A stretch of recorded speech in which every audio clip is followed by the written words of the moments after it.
Hello friends, welcome to my science Guru MCQs channel. तो अभी तक हमने पार्ट 10 कर लिया है केमिकल रिएक्शंस एंड इक्वेशंस का। अब हम पार्ट 11 करेंगे। मैं आपको बता दूं कि अगर आप हमारा सारा एमसीक्यूज़ कर लेते हैं तो आपका चैप्टर जो है वो 100% कंप्लीट हो जाता है, क्योंकि मैं इस चैप्टर को एमसीक्यूज़ के द्वारा कंप्लीट करा रही हूँ। और ये सारे एमसीक्यूज़ जो हैं वो बहुत ही ज़्यादा इंपॉर्टेंट है, क्योंकि ये प्रीवियस ईयर पेपर में पूछे जा चुके हैं। तो चलिए देखते हैं क्वेश्चन की तरफ। सबसे पहले देखते हैं question number 1, identify an element combination reaction from the following. तो ये जो 4 ऑप्शन दिया हुआ है, ठीक है, इसमें आपको ये बताना है कि कौन सा कॉम्बिनेशन रिएक्शन है। तो हम देख सकते हैं ऑप्शन नंबर सी जो है वो हमारा कॉम्बिनेशन रिएक्शन है, that is S+O2 give rise to SO2। अब हमें डिटेल में ये देखना है कि कॉम्बिनेशन रिएक्शन कैसे है। तो हम देख सकते हैं कि SO2 जो है वो सिंगल प्रोडक्ट फॉर्म हो रहा है फ्रॉम 2 और मोर रिएक्टेंट्स। तो यहाँ 2 रिएक्टेंट्स है, that is sulphur plus oxygen. तो 2 रिएक्टेंट रिएक्ट होकर जो एक प्रोडक्ट दे रहे हैं, इसी वजह से ये कॉम्बिनेशन रिएक्शन है। अब हम देखेंगे कि हमारा जो ऑप्शन नंबर ए है वो क्यों सही नहीं है, that is 2CO plus O2 give rise to 2CO2। ये भी कॉम्बिनेशन रिएक्शन दिख रहा है, बट ये रिएक्शन सही क्यों नहीं है। ये रिएक्शन आप देख सकते हैं कार्बन डाइऑक्साइड का फॉर्मेशन हो रहा है। तो हमें पता है कि जो कार्बन डाइऑक्साइड का जो फॉर्मेशन है उसके लिए जो रिएक्शन है वो है carbon plus O2। C that is carbon plus O2 that is oxygen give rise to carbon dioxide that is CO2। तो यहाँ पर आप देखो कार्बन नहीं है, कार्बन मोनोऑक्साइड है, इसलिए ये तो रिएक्शन ही रॉन्ग है। तो ऑप्शन ए जो है वो हमारा रॉन्ग होगा। अब हम देखते हैं option number B. Option number B में जो हमारा रिएक्शन है वो है lead nitrate that is 2PbNO3 का whole 2 plus lead oxide that is 2PbO plus nitrogen dioxide that is NO2 plus O2। तो ये कॉम्बिनेशन रिएक्शन साफ दिख रहा है हमें कि ये कॉम्बिनेशन रिएक्शन नहीं है, क्योंकि एक रिएक्टेंट है जो कि एक से ज़्यादा प्रोडक्ट दे रहा है। तो ये एक डिकम्पोजिशन रिएक्शन है, ठीक है। तो ऑप्शन नंबर बी भी करेक्ट नहीं होगा। ऑप्शन नंबर सी तो हमने देख लिया, वही हमारा आंसर है S+O2 that is SO2 combination reaction है।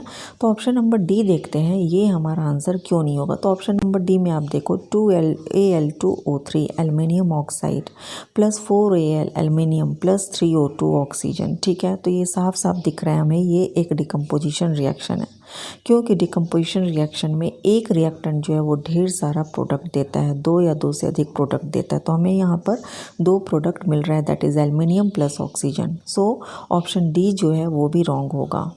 अब हम देखते हैं क्वेश्चन नंबर 2 की तरफ। Which of the following is not a decomposition reaction. ये जो 4 ऑप्शन है इसमें हमें ये बताना है इसमें कौन सा जो है डिकम्पोजिशन रिएक्शन नहीं है। तो ऑप्शन ए में आप देखो NaNO3 वो डिकम्पोज होकर 2 प्रोडक्ट दे रहा है, NaNO2 प्लस O2। तो ये तो डिकम्पोजिशन रिएक्शन है, इसलिए आंसर नहीं होगा। 2KClO3 ऑप्शन नंबर बी में देखो वो हमें दे रहा है 2 प्रोडक्ट 2KCl प्लस 3O2। तो ये भी हमारा ऑप्शन नहीं होगा। सी में देखो S2 plus Cl2 give rise to 2Sl। तो ये साफ साफ दिख रहा है ये एक कॉम्बिनेशन रिएक्शन है, और हमें यही बताना है कि वो ऑप्शन आपको सेलेक्ट करना है जो कि डिकम्पोजिशन नहीं है। तो ये हमारा करेक्ट ऑप्शन होगा। एक बार हम डी की तरफ भी देख लेते हैं। CaCO3 give rise to CaO plus CO2।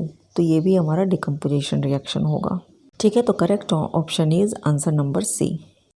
No अब हम क्वेश्चन नंबर 3 की तरफ देखते हैं। When sodium hydroxide solution is added to copper sulphate solution, a blue precipitate of copper hydroxide is formed along with sodium sulfate solution. What kind of chemical reaction takes place between them? हमारे पास option है chemical number 1 है chemical double displacement reaction है, ये एक chemical displacement reaction है। Number B में number C बोल रहा है ये एक केमिकल डिकम्पोजिशन रिएक्शन है। नंबर डी बोल रही है एक केमिकल कॉम्बिनेशन रिएक्शन है। तो सबसे पहले तो हम देखेंगे जो हमारा क्वेश्चन में कह रहा है when sodium hydroxide solution is added to copper sulphate solution. तो सबसे पहले हम इसके लिए रिएक्शन बनाएंगे। तो आप इक्वेशन की तरफ देखिए। इक्वेशन में आप देखिए 2NaOH plus CuSO4। NaOH means sodium hydroxide and copper sulphate means CuSO4। ये क्या हमें दे रहा है, a blue precipitate of copper hydroxide. Copper hydroxide CuOH का होल 2 जो कि एक प्रेसिपिटेट है ब्लू कलर का, और सोडियम सल्फेट सॉल्यूशन दे रहा है Na2SO4। तो हमें ये बताना है कि ये किस तरह का रिएक्शन है, डबल डिस्प्लेसमेंट है या डिस्प्लेसमेंट है या डिकम्पोजिशन है या कॉम्बिनेशन है। तो हम यहाँ पे देख सकते हैं कि ये एक डबल डिस्प्लेसमेंट है।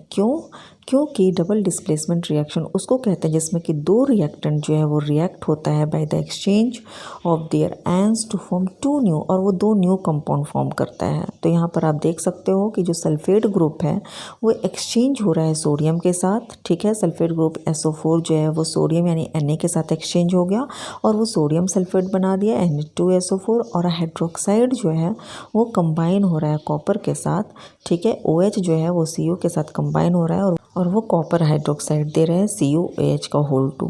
तो आप यहाँ पे देखो दो जगह से डिस्प्लेसमेंट हो रहा है, इसलिए इसको डबल डिस्प्लेसमेंट रिएक्शन बोलेंगे।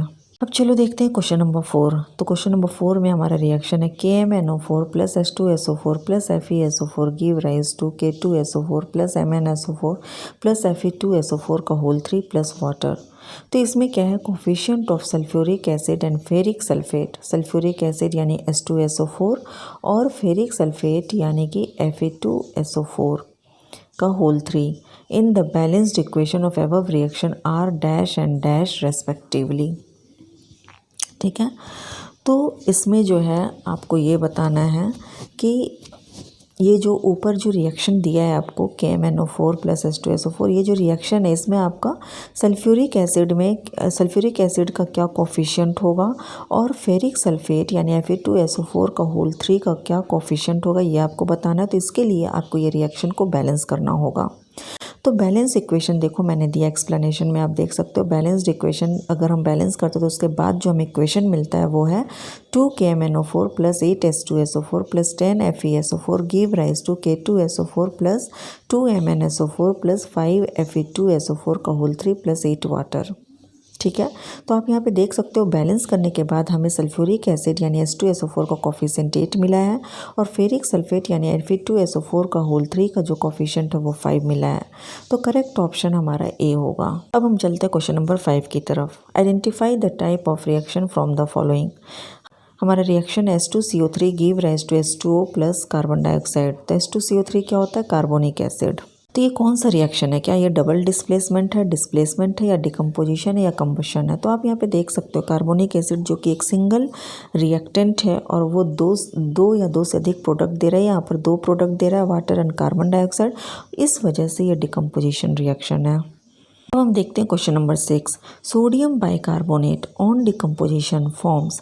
सोडियम बाइकार्बोनेट जो है वो डिकम्पोज होके क्या देता है, Na2CO3 डॉट 10H2O या NaHCO3 या Na2CO3 या नन ऑफ दिस, ठीक है। अब सोडियम बाइकार्बोनेट का फॉर्मूला क्या होता है आप इक्वेशन की तरफ देख सकते हैं एक्सप्लेनेशन में। NaHCO3 जो कि सोडियम बाइकार्बोनेट होता है, उसका डिकम्पोजिशन अगर हम करेंगे तो इट मीन्स हम उसमें हीट डालेंगे और वो डिकम्पोज होके हमें 3 चीज़ें दे रहा है, 3 प्रोडक्ट दे रहा है, दैट इज़ Na2CO3 जिसे हम सोडियम कार्बोनेट कहते हैं plus water plus carbon dioxide. तो ऑप्शन में हमारा सोडियम कार्बोनेट है, इसलिए करेक्ट ऑप्शन हमारा ऑप्शन नंबर C होगा। अब हम देखते हैं question number 7। Which of the following pairs will give displacement reaction. ये सारे जो पेयर्स हैं इसमें कौन सा जो रिएक्शन है वो डिस्प्लेसमेंट रिएक्शन है। नंबर 1 में देखिए FeSO4 solution and silver metal. Number 2 में MgCl2 solution and aluminium metal. Number 3 में NaCl solution and copper metal. Number D में AgNO3 यानी silver nitrate solution and copper metal. तो हमें पता है कि मेटल जो कि रिएक्टिविटी सीरीज़ के ऊपर होता है वो ज़्यादा रिएक्टिव होता है, जो मेटल रिएक्टिव सीरीज़ के नीचे होता है वो कम रिएक्टिव होता है। तो जो ज़्यादा रिएक्टिव मेटल है वो कम रिएक्टिव मेटल को डिस्प्लेस कर देता है, ठीक है। तो हमें अब रिएक्टिविटी सीरीज़ में ही सब कुछ देखना होगा। अगर आप रिएक्टिविटी सीरीज़ में देखेंगे तो ऑप्शन नंबर 1 में पहले हम देखते हैं। ऑप्शन नंबर 1 में हमारा क्या FeSO4 solution and silver metal है। तो सिल्वर और आयरन का हम लोकेशन देखते हैं रिएक्टिविटी सीरीज़ में। तो अगर आप रिएक्टिविटी सीरीज़ देख रहे हो तो सिल्वर हमारा कहाँ है, देखो आप नीचे सबसे नीचे है, सबसे नीचे प्लैटिनम है, फिर गोल्ड है, फिर सिल्वर है। सिल्वर हमारा सबसे नीचे है और आयरन जो है वो उसके ऊपर है ना। आयरन जो है वो सिल्वर के ऊपर है, यानी कि आयरन जो है वो ज़्यादा रिएक्टिव होगा सिल्वर से, तो आयरन सिल्वर को डिस्प्लेस कर सकता है। तो आप आंसर में देखो कि सिल्वर जो है वो आयरन को डिस्प्लेस नहीं कर सकता है, इसलिए ये रिएक्टिविटी सीरीज़ में लोअर प्लेस पे है, ठीक है। और हमें आंसर क्या देना है कि कौन सा डिस्प्लेसमेंट रिएक्शन, तो इसमें जब डिस्प्लेस कर ही नहीं पाएगा सिल्वर आयरन को तो ये डिस्प्लेसमेंट रिएक्शन यहाँ होगा ही नहीं। अब हम देखते हैं option number B, MgCl2 solution and aluminium metal. तो यहाँ पर हमें एल्युमिनियम और Mg का लोकेशन देखना है रिएक्टिव सीरीज़ में, ठीक है, कि ये डिस्प्लेस कर सकता है या नहीं। अगर ये डिस्प्लेस करेगा तो ये डिस्प्लेसमेंट रिएक्शन यहाँ होगा, नहीं करेगा तो यहाँ डिस्प्लेसमेंट रिएक्शन नहीं होगा। तो चलिए हम रिएक्टिव सीरीज़ की तरफ देखते हैं। रिएक्टिविटी सीरीज़ में आप देखो तो एल्युमिनियम जो है वो मैग्नीशियम के नीचे है। इट मीन्स एल्युमिनियम जो है वो मैग्नीशियम को डिस्प्लेस नहीं कर सकता। That's why option number B में भी डिस्प्लेसमेंट रिएक्शन नहीं होगा। अब देखते हैं option number C, NaCl solution and copper metal. तो इस पेयर में भी हम देख लेते हैं कि क्या सोडियम जो है वो कॉपर से डिस्प्लेस हो रहा है या नहीं। तो अब हम चलते हैं रिएक्टिविटी सीरीज़ की तरफ। अब आप देखो सोडियम सबसे ऊपर है और कॉपर जो है वो सबसे नीचे है, तो कॉपर जो है वो सोडियम को डिस्प्लेस नहीं कर पाएगा, इसलिए इस ऑप्शन में भी डिस्प्लेसमेंट रिएक्शन नहीं होगा। अब हमारा लास्ट ऑप्शन है नंबर डी, AgNa3 यानी कि silver nitrate solution and copper metal. तो हम रिएक्टिविटी सीरीज़ में देख लेते हैं। रिएक्टिविटी सीरीज़ में आप देखो Ag यानी सिल्वर हमारा नीचे है और कॉपर ऊपर है। इट मीन्स कॉपर जो है वो सिल्वर को डिस्प्लेस कर सकता है, ठीक है। तो कॉपर जो है वो सिल्वर को डिस्प्लेस कर देगा उसके सॉल्यूशन से, इस वजह से ये रिएक्शन जो है वो डिस्प्लेसमेंट रिएक्शन होगा। तो हमारा करेक्ट ऑप्शन क्या होगा, ऑप्शन नंबर डी। अब हम देखते हैं question number 8। Take 5 ml of sodium sulphate solution in a test tube. आपको एक टेस्ट ट्यूब लेना है, उसमें सोडियम सल्फेट सॉल्यूशन डालना है, कितना, तो 5 ml। और दूसरा टेस्ट ट्यूब लेना है जिसमें आपको बेरियम क्लोराइड सॉल्यूशन डालना है 5 ml। अब इन दो सॉल्यूशंस को स्लोली आपस में मिक्स करना है और टेस्ट ट्यूब को बिना डिस्टर्ब किए कुछ देर के लिए। अब एक वाइट प्रेसिपिटेट जो है वो फॉर्म होगा कुछ देर बाद। अगर हम ऐसा करते हैं तो कुछ देर बाद जो एक वाइट प्रेसिपिटेट फॉर्म होता है। तो ये जो हमारे पास 4 ऑप्शन है, 4 स्टेटमेंट है, इसमें से कौन सा स्टेटमेंट जो है वो इस रिएक्शन के लिए सही होगा।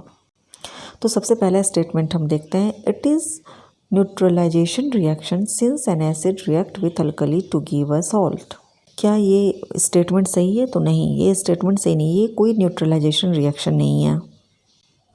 ऑप्शन नंबर बी में it is combination reaction since barium ions combine with sulphate ions to form barium sulphate. नहीं, ये कॉम्बिनेशन रिएक्शन भी नहीं होगा, ठीक है। ये कॉम्बिनेशन रिएक्शन इसलिए नहीं होगा क्योंकि आप इक्वेशन या एक्सप्लेनेशन में देखो, जो हमारा इक्वेशन है, जो इस रिएक्शन के लिए जो इक्वेशन बनाया है sodium sulphate plus barium chloride, वो सिर्फ बेरियम सल्फेट नहीं दे रहा है, साथ में वो सोडियम क्लोराइड भी दे रहा है, ठीक है, 2 प्रोडक्ट दे रहा है। तो ये कॉम्बिनेशन रिएक्शन भी नहीं होगा। अब ऑप्शन नंबर सी में देखते हैं, क्या ये डबल डिस्प्लेसमेंट रिएक्शन है? हाँ, ये डबल डिस्प्लेसमेंट रिएक्शन है। तो एक्सप्लेन हम इसको बाद में करते हैं, पहले हम ऑप्शन नंबर डी देख लेते हैं। क्या ये डिस्प्लेसमेंट रिएक्शन है? ये डिस्प्लेसमेंट रिएक्शन तब होता जब सिर्फ 2 रिएक्टेंट में कोई एक रिएक्टेंट डिस्प्लेस होता, ठीक है। बट यहाँ पे दो रिएक्टेंट जो हैं वो डिस्प्लेस हो रहे हैं, वो एक दूसरे को डिस्प्लेस कर रहे हैं, तो इसलिए यहाँ पर डबल डिस्प्लेसमेंट रिएक्शन होगा। अब हम एक्सप्लेनेशन में देखते हैं। जब हम सोडियम सल्फेट को बेरियम क्लोराइड के साथ रिएक्ट करते हैं तो इसमें क्या होता है कि ये जो 2 रिएक्टेंट है sodium sulphate and barium chloride, वो अपने आयंस को एक्सचेंज करता है और 2 न्यू कंपाउंड फॉर्म करता है, barium sulphate and sodium chloride. और इस वजह से ये डबल डिस्प्लेसमेंट रिएक्शन आप देख सकते हो। बेरियम क्लोराइड BaCl2 में से जो Ba है वो सल्फेट ग्रुप ले लेता है, सोडियम सल्फेट का सल्फेट ग्रुप Na2SO4 का SO4 ग्रुप ले लेता है, और सोडियम जो है, सोडियम सल्फेट में जो सोडियम है यानी कि Na, वो बेरियम क्लोराइड का क्लोरीन को ले लेता है NaCl, ठीक है। तो वो 2 न्यू कंपाउंड फॉर्म करता है, इस वजह से ये डबल डिस्प्लेसमेंट रिएक्शन है। अब हम देखते हैं क्वेश्चन नंबर 9 की तरफ। क्वेश्चन नंबर 9 में हमारा calcium carbonate CaCO3 plus sodium hydroxide 2NaOH give rise to sodium carbonate Na2CO3 plus calcium hydroxide CaOH का होल 2। तो ये 4 ऑप्शन में से आप ऑप्शन बताइए कौन सा ऑप्शन सही है। क्या ये डिकम्पोजिशन है, क्या ये डिस्प्लेसमेंट है, क्या ये डबल डिस्प्लेसमेंट है या कॉम्बिनेशन है। तो आप यहाँ इस ऑप्शन में देख सकते हैं, रिएक्शन को आप देख के समझ सकते हैं कि ये एक डबल डिस्प्लेसमेंट है।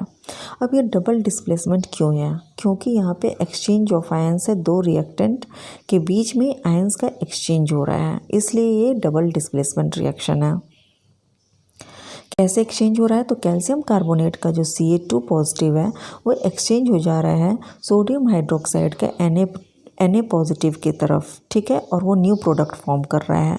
तो आप देख सकते हो हाइड्रोक्साइड ग्रुप जो है, सोडियम हाइड्रोक्साइड का जो हाइड्रोक्साइड ग्रुप यानी OH वो कैल्शियम के साथ जा रहा है और कैल्शियम हाइड्रोक्साइड फॉर्म कर रहा है, और कैल्शियम कार्बोनेट का जो कार्बोनेट ग्रुप है CO3 वो सोडियम की तरफ जा रहा है और सोडियम कार्बोनेट बना रहा है, ठीक है। ये रिएक्शन में आप देखो, ठीक है। तो इस वजह से ये रिएक्शन क्या है, डबल डिस्प्लेसमेंट रिएक्शन है। अब हम देखते हैं क्वेश्चन नंबर 10 की तरफ। ये 4 रिएक्शन हमें दिया गया है, इसमें से हमें बताना है इन चारों में से कौन सा रिएक्शन जो है रिवर्सिबल रिएक्शन है। तो ऑप्शन नंबर ए जो है वो हमारा रिवर्सिबल रिएक्शन है। क्यों? क्योंकि यहाँ पर आयन एक्सचेंज रिएक्शन हो रहा है, that is double displacement reaction हो रहा है। जब भी डबल डिस्प्लेसमेंट रिएक्शन या आयन एक्सचेंज रिएक्शन हो तो इस केस में हमेशा जो रिएक्शन होता है वो रिवर्सिबल होता है, क्योंकि आयन एक्सचेंज रिएक्शन में दो सब्सटेंस होते हैं जिसका कि पॉजिटिव और नेगेटिव चार्ज स्पीसीज होता है, जिसको हम आयंस कहते हैं। वो वन और मोर आयोनिक कंपोनेंट्स एक दूसरे के बीच में एक या एक से अधिक आयोनिक कंपोनेंट्स का एक्सचेंज करते हैं। यहाँ पर जो है नाइट्रेट यानी NO3 नेगेटिव, आप देख सकते हैं NaNO3 का जो नाइट्रेट है तो वह NO3 negative and chloride KCl का जो Cl नेगेटिव आयंस है वो एक्सचेंज हो रहा है between the sodium and potassium. Sodium और पोटासियम के बीच में उनका एक्सचेंज हो रहा है, इसी वजह से ये रिवर्सिबल रिएक्शन है और इस वजह से हमारा ऑप्शन नंबर ए जो है वो सही होगा। अब हम ऑप्शन नंबर बी देख लेते हैं वो सही क्यों नहीं होगा। ऑप्शन नंबर बी में आप देखो तो यहाँ पर क्या हो रहा है कि लेड आयोडाइड जो कि एक प्रेसिपिटेट का फॉर्मेशन हो जा रहा है। लेड आयोडाइड क्या हो जाता है, वो इस रिएक्शन में एक प्रेसिपिटेट का फॉर्मेशन हो जा रहा है और प्रेसिपिटेट फॉर्म होने के वजह से वो रिएक्शन को स्टेबलाइज कर दे रहा है और इस वजह से ये इरिवर्सिबल हो जा रहा है, ठीक है। अब ऑप्शन नंबर सी में देखो, यहाँ भी क्या है कि सिल्वर क्लोराइड फॉर्म तो हो रहा है बट यहाँ पे सिल्वर क्लोराइड भी एक प्रेसिपिटेट के रूप में फॉर्म हो रहा है और प्रेसिपिटेट जो है वो हमेशा रिएक्शन को स्टेबलाइज कर देता है और इस वजह से वो रिवर्सिबल नहीं होता है, इरिवर्सिबल होता है। ऑप्शन नंबर डी में देखो, इस रिएक्शन में हाइड्रोजन गैस प्रोड्यूस हो रहा है जो कि इवापोरेट हो जाएगा और वो रिएक्टिंग सिस्टम में प्रेजेंट नहीं रहेगा और इस वजह से इसको इरिवर्सिबल कर देगा। रिवर्सिबल होने का जो मेन वजह होता है वो होता है double displacement reaction without formation of precipitate, ठीक है। तो हमारा करेक्ट ऑप्शन होगा ऑप्शन नंबर ए। तो ये था हमारा पार्ट 11। अगर आपको ये वीडियो पसंद आए तो please like and subscribe my channel और इसी तरह से MCQ के साथ मैं आपका सारा चैप्टर कंप्लीट करवाऊंगी NCERT का।